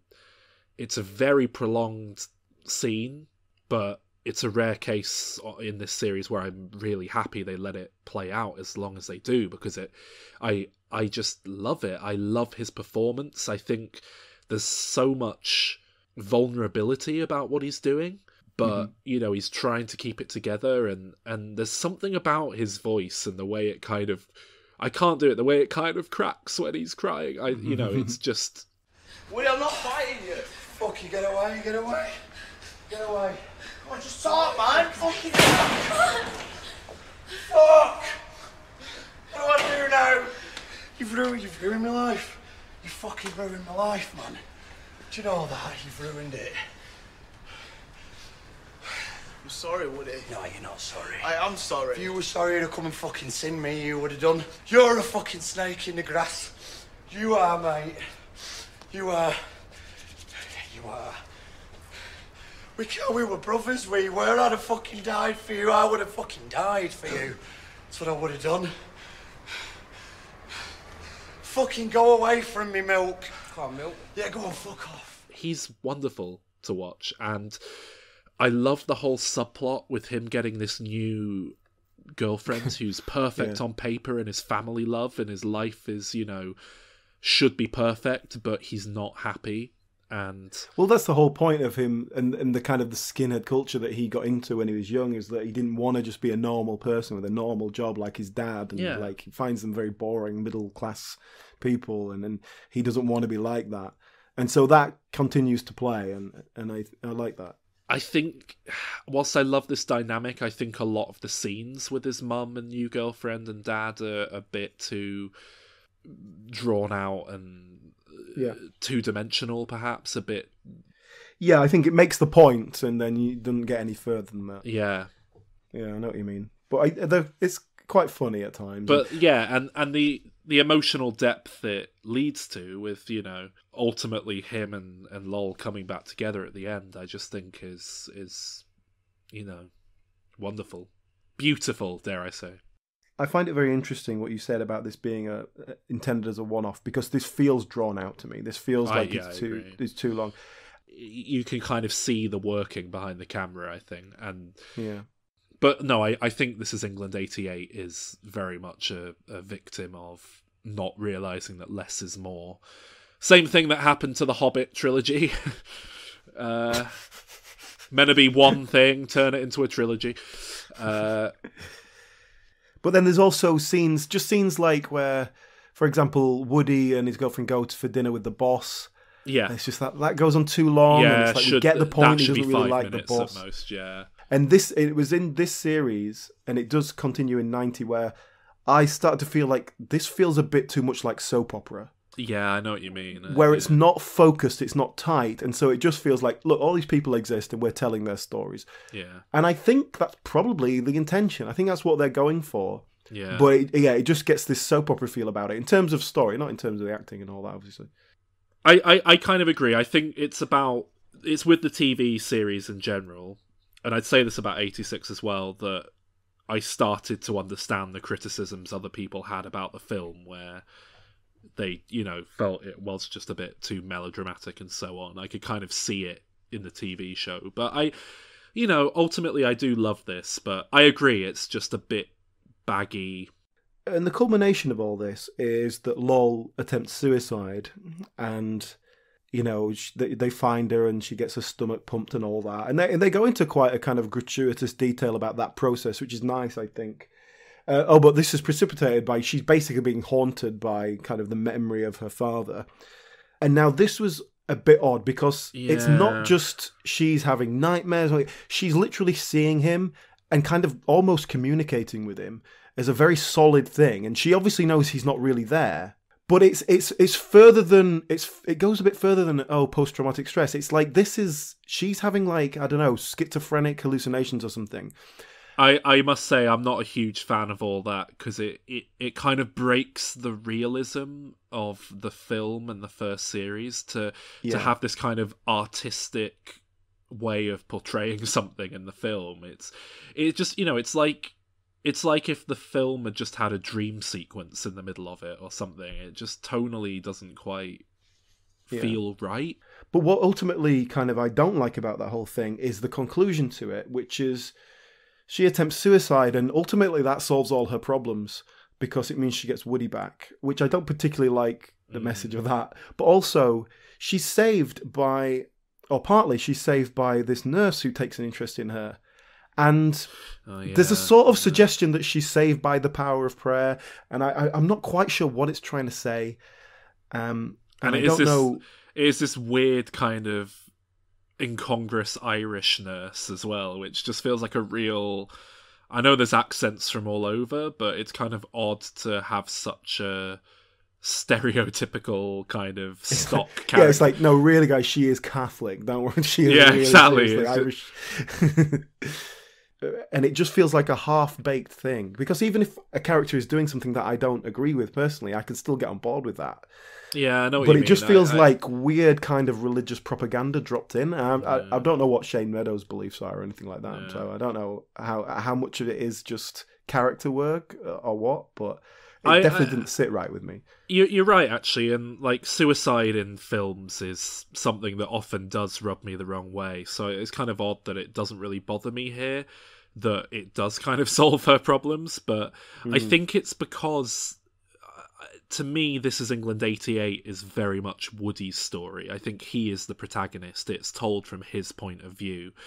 I think Lol was the protagonist of 86, and that was told from her perspective. So I think that's perhaps why it doesn't really bother me too much here, that it's more an inciting incident that activates him to go and reach out and accept that, the gang are sorry and want to take him back, because he's very much the victim of his own circumstances throughout this as well. He's kind of refusing to engage with them out of pride, I think, out of the fact that they wronged him, and he doesn't want to let them get away with that.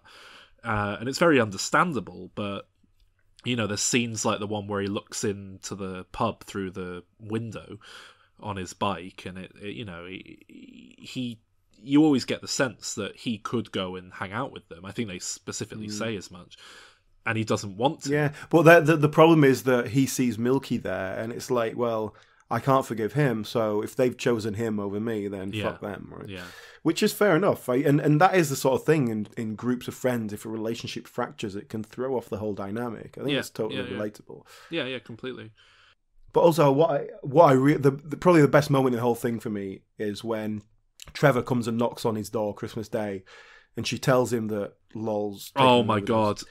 His reaction, that moment of his response to it, just the perfect, incredible absolutely perfect acting. I don't know how he does it, but yeah, it's... Because it's such an odd... It's not the obvious way to play it.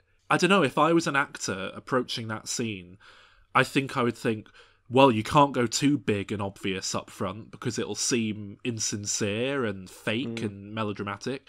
And straight out the door, he's like, "You're joking? What?" He's straight in with like, "What?" But in a totally realistic way. But at that point, he doesn't know if she's dead or what. She just says he's had an overdose. Ew! Right, Trev, sorry, love. All right, Happy what are you Christmas. doing? Yeah. Merry Christmas.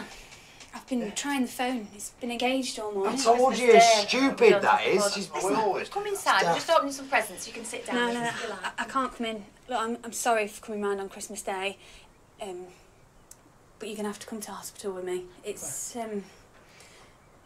Lol. She's took an overdose. No, she hasn't. Trev. No, Is it bad? No, it's all right. Is it really fucking hell? Wait there, Trev, one sec. Will you shut up? Shut the fuck up, will you? Just put him in there. Fucking hell, go on, Trev. This is why I love this one so much, is just his acting takes me through the whole thing, and I love him. I want him to do more things that I like. Do you want to rate that as well, I guess? This is England 88? Yeah, I gave it a 7. Okay. Which is probably a little bit harsh, but yeah, just like the whole tone. I think it suffers as well from the... It really it begins with just misery upon misery. Yeah. And it takes a long time to get any kind of humour into it, and then that just feels like a tangential subplot thing. Yeah. So I think that affected me as well. Yeah, I give it an 8 out of 10. I think it's a real shame that they didn't just make it a one-off special, because I think had they edited it down into a solid, 90-minute TV special, TV movie or whatever, it could easily be my favourite out of the TV series altogether, possibly more than the film, probably not as much as the film, but I do love Joseph Gilgan that much. So that leads us into the final one. This is England 90, taking a kind of European art house cinema approach of following the gang through each month of the year. That gives each season. Each season. Sorry, yeah.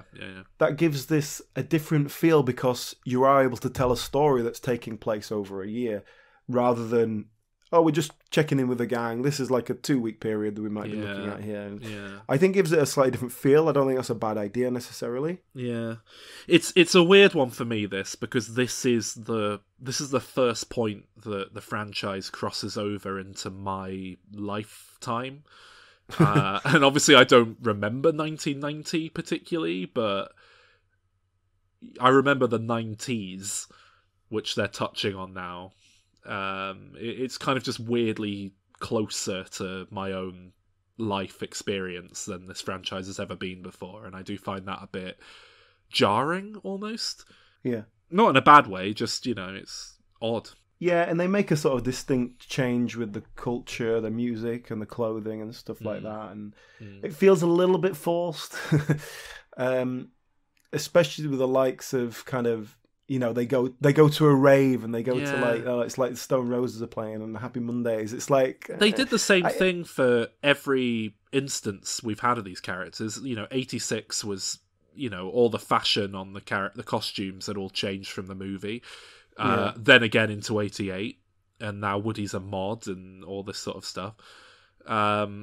They've been doing it the whole time, but this is the first time where it feels a bit like, incongruous. Maybe some of the characters are being pushed into a place they wouldn't naturally have gone, so you can represent that side of the 90s. And I like the fact that Woody isn't part of that anymore. His life has changed, and he's not interested in fashion, and he's not bothered about what subculture he's part of anymore and all that. I like that they've moved on, but then you've got the likes of Gadget and Harvey and then Kelly we see a lot more of here, who they're younger, so they're still a part of that, and they're still kind of just in the drug scene and all that. I think it works, but it just feels that little bit pushed. There. I mean, I must say, I think the first 2 episodes of this, certainly the first episode, are some of the weakest stuff out of This Is England altogether. I don't know, I have no real interest in the kind of light, jovial side of this one, just checking in with them and getting back to what we're doing. I think after everything that's come before, I almost just want to get back into the meaty stuff a bit more. Yeah, definitely. And I think the second episode, the summer episode, where they go to well, they're trying to find a rave and they find this kind of like folk dance Yeah. like thing. It's totally pointless, really. Yeah, but that's it. It just feels like, oh, well, we can't do an episode called Spring and Summer and then Autumn and Winter. We have to do another one. Again, It feels baggy like the previous thing did, and it's kind of a shame because, and you know, it comes to a very kind of inevitable feeling, but very grim, dark conclusion.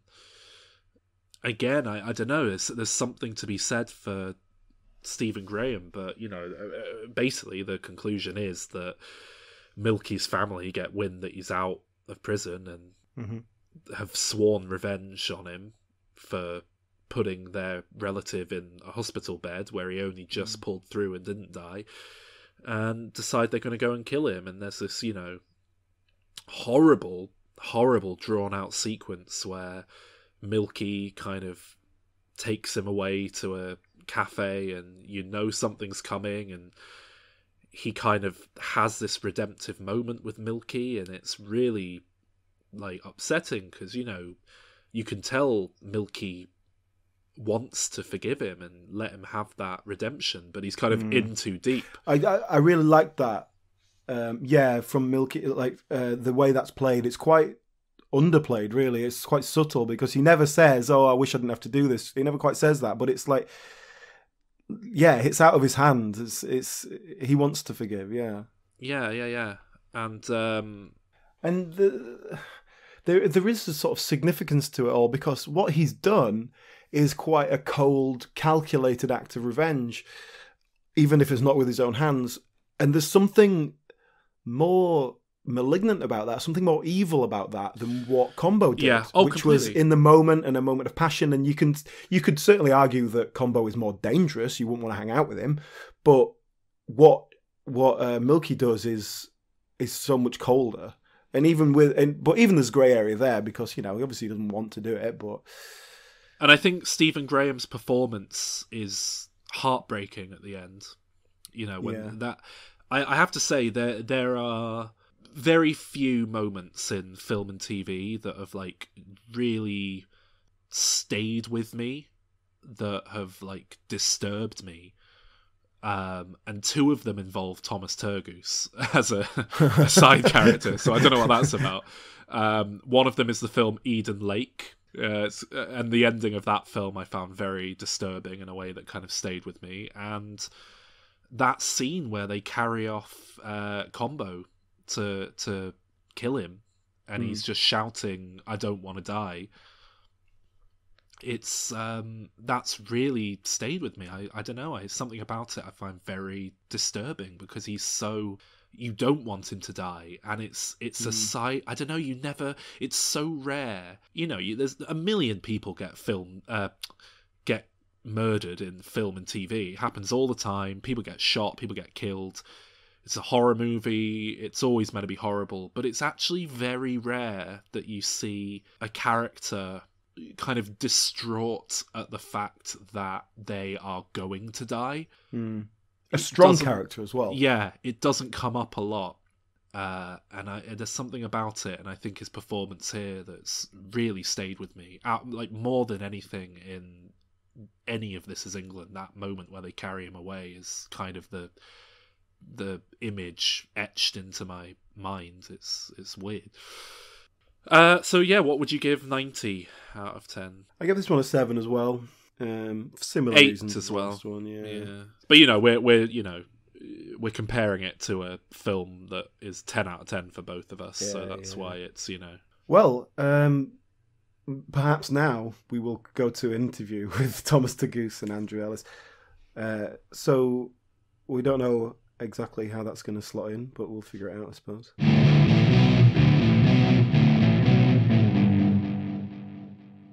You guys both do a podcast, which is a very good podcast, actually, by the way. I've listened to it. Cheers, Overrated mate. Everything.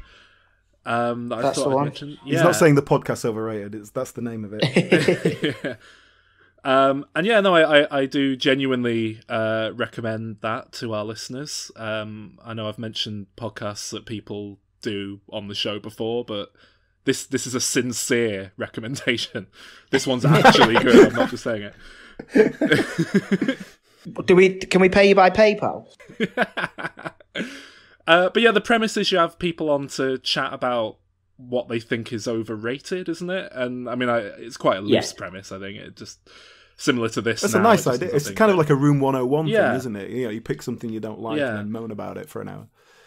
I've got the top rated, the 5 highest rated movies on IMDb here, and I was just wondering if you guys feel any of these are overrated. Go on. 12 Angry Men. Have you seen that one? That's number 5. Never seen it. I bet I've not seen most of these. Yeah, I bet you're the same. Go on. Number 4, The Dark Knight. Love it. Love it. Yeah. Thought it was great. I love it, but what does my head in is when people say it's the best, like that series is the best Batman series, and it is. But the old Batmans, the Tim Burton ones, were really good in their own way, I guess, as well. Yeah. I would say they were, different films, but good in their own way. Films, yeah, I love the old animated series. I think the more I think about it, I think that's my Joker. I think anyway. But yeah, Mark Hamill. I must say, as much as I like The Dark Knight, I do think it's overrated as well. Yeah, because people seem to talk about it as if it's the greatest film ever made. And I love it to pieces. I'm not quite convinced by that. 4th best film of all time. I don't know. All right, number 2 and 3, The Godfather and The Godfather Part 2. I've not seen them. Yeah, I've seen them, and they're great films. I only probably watched them about 4 or 5 years ago. Yeah, they're good, and I don't know. I think it's hard to judge films like that now because films sort of made back then, you could spend, say, 20 minutes on one scene. You can't do that now. People haven't got the attention span. And even myself as a film lover, I find when I watch films like that, even The Irishman, brilliant film, and done in that way where, they do spend kind of 10 minutes on one scene. Yeah. I'm no matter how good it is, and it is great, I'm still kind of reaching for my phone because I'm a stupid dumb millennial, and that's just my kind of comfort now. But yeah, great films though, great films. But yeah, I don't know. I wouldn't say they're overrated, I guess. See, I think my attention span is completely gone now. Like I just can't get through. Yeah, that's it. It's just TikTok's not got the destroyed it. Yeah, bloody TikTok. Yeah, all the kids watching their 1-minute videos. Exactly. I think the most controversial episode of this podcast that we've done is probably our Godfather episode because we pretty much came down on the side of they're not that great. Okay. And yeah, number 1 highest rated film of all time, The Shawshank Redemption. Love it. Seen that one? Great film. Yeah, seen it. Good film. Great film. Yeah, I wouldn't say that's overrated. I wouldn't say it's the greatest film ever made. No, I wouldn't go that far. It's not Forrest Gump. That's just kind of like, that's a preference thing. That's like saying, do you like a Bounty or do you not like a Bounty? Or what's better, than a Mars bar or a fucking Snickers? It's what you like, what you want to watch. It would be the best film in the world ever made to somebody, and I can appreciate that. Whereas, it's kind of just a preference thing, isn't it? Yeah. I love Shawshank Redemption. I think I reckon that's so high because it's so. There's very few people who are going to hate that film. Like it's just kind of it's a nice, easy watch for the most part. Yeah, definitely. What would you guys say is the most overrated film then? Not on that list, just in general. Ever. Oh my god. We did do this with The Godfather. Godfather Part 2 for me is definitely, I just don't think it's particularly good at all. I also have got a real dislike for Blade Runner as well, which is generally well loved. Yeah, we've done Blade Runner. Yeah, I don't remember you. You didn't like it, did you? You're right. I guess I'm not a big fan of. I don't even know. I'm not a huge fan of David Lynch stuff, but that is very much a kind of matter of taste, though. As well. I was going to say that's just that I'm just not on board with what he's trying to do there. Like he's doing it. It's just not for me. I don't know. It's a hard one, isn't it? Because it depends. I tried looking up a. It's overrated. What's that say? I thought Bird Box was very overrated. I've still not seen that one. Yeah. We were talking about that the other week. Yeah. I thought it was sharp. What was the other one? That shape, was it The Shape of Water? Oh, where she has sex with a fish. It's just a woman fucking a fish. Yeah. It's not. And everyone was going, "This is amazing." I got called a weirdo when I had sex with a fish. You fucking Grimsby lot. Well, yeah, you're by the coast, aren't you? Yeah, you can't do it. Have you got anything else, Alan, that you want to... No, I don't want to overstay our welcome here, guys. Yeah. I'm very thankful that you've given us all this time. Yeah, thanks so much, No, guys. you're all right, lads. It's not like we're doing anything else. Do you want to do a plug for your podcast? We'll, like, in your own words, and we can drop that in. I'm Thomas Turgoose.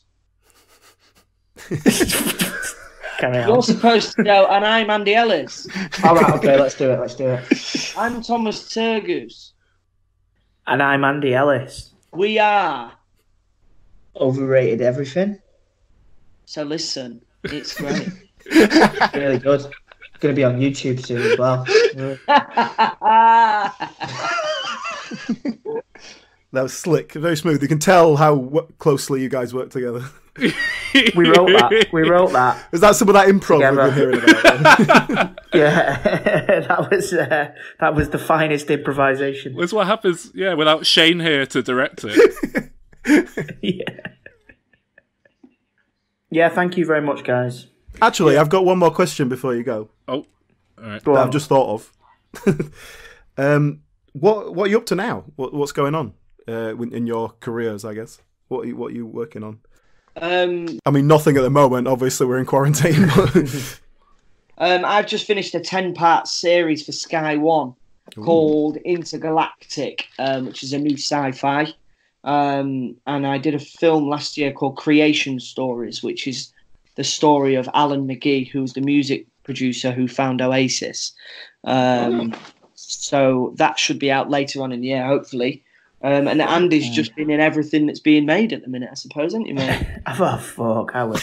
No, I've just literally, before this quarantine started, just finished an episode lead in Britannia, which is a Sky Atlantic series. Yeah. And I shot a film last year as well that's due to come out called The Owners with Maisie Williams, who played Arya Stark famously. Just sitting and waiting for that one to come out, I think, because it's a really nice film. Very nice. Nice. Have you ever been interested in directing, or are you just straightly acting? Yeah, I've done it. I've got like a little production company. I've done a directing and writing for online social channels like Unilad. Right, yeah. Yeah. I used to run their in-house comedy department, doing writing sketches, directing, fucking building props, everything that needed doing really. But yeah, no, I'm currently developing a web series at the moment with a production company to hopefully get it off the ground. After we were supposed to be starting soon, but the world's gone mental. Everything's on hold. Every time Donald Trump says 2 weeks, I'm like, yeah, come on, Donald, 2 weeks, let's get through it. All right, guys. Well, we won't keep you any longer. Thank you very much. Thanks so much, guys. For Cheers, guys. Thank you very much, guys. Assuming we've just come out of an interview, or we didn't go to interview just then, how are we going to wrap this episode up? We could just talk about what we're doing in the foreseeing future. All right. Like what? So, hello everyone. Thank you for listening. We generally line up our episodes in terms of films that are coming out. We try and sort of tally up. We'll look at a previous film and the sequel's coming out, that sort of thing. Our schedule's been thrown into chaos recently because everything's cancelled and nothing's coming out. And so we find ourselves in a bit of a we can do whatever the fuck we want kind of situation. So we're hoping in the coming next few months, or probably it'll be months before cinema sort of gets back on track. Yeah. We've got freedom to do what we want, but like with that comes a lot of options. So we have put up a Patreon vote.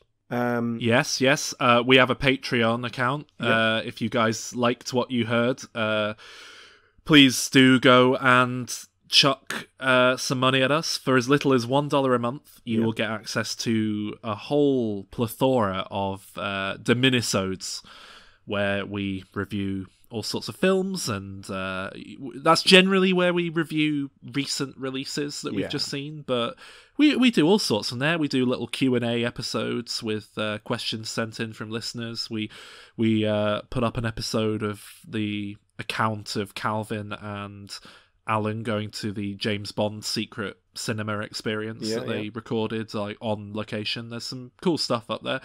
And another thing we do is allowing people to vote for the outcome of future episode topics. So we have just put up a poll for a trilogy. We've decided, because there's so much space in our schedule now, we're going to cover one of the big trilogies that we haven't already done on the show. We've already done Star Wars. We've already done Godfather, Back to the Future, the classics, Toy Story.